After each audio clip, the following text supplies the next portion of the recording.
ఒక తల్లి కూతురు నా దగ్గరకు వచ్చారు. వచ్చి, అయ్యా మా అమ్మాయి పరిస్థితి ఏం బాగోలేదు, కుటుంబ పరిస్థితి ఏమి బాగోలేదు, ప్రార్థన చేయండి అని చెప్పండి. ఏమైందమ్మా అంటే, మా అల్లుడు ఉన్నాడయ్యా, ఆస్ట్రేలియాలో ఉంటాడు. ఏమలుడయ్యా, మా ఇద్దరు అల్లుడు అస్సలు పాత తరపు అల్లుడయ్యా, పాతకాలపు అల్లుడయ్యా. పాతకాలపు అల్లుడిని ఇప్పుడు ఎందుకు చూస్తున్నారు మీరు?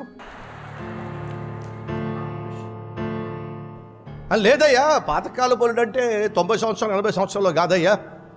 మనిషి యవనస్తుడే కానీ బుద్ధులు మాత్రం పాతకాలపు బుద్ధులయ్యా. దానివల్ల నా కూతురు కాపురం కాస్త కుప్పగూలిపోయింది అయ్యా అని చెప్పంటే, పాతకాలపు అల్లుడు అని చెప్పి అంటున్నారు. ఇంతకీ ఏమిటి ఆయన చేస్తుంది, ఏమిటి? లేకపోతే ఏమిటయ్యా?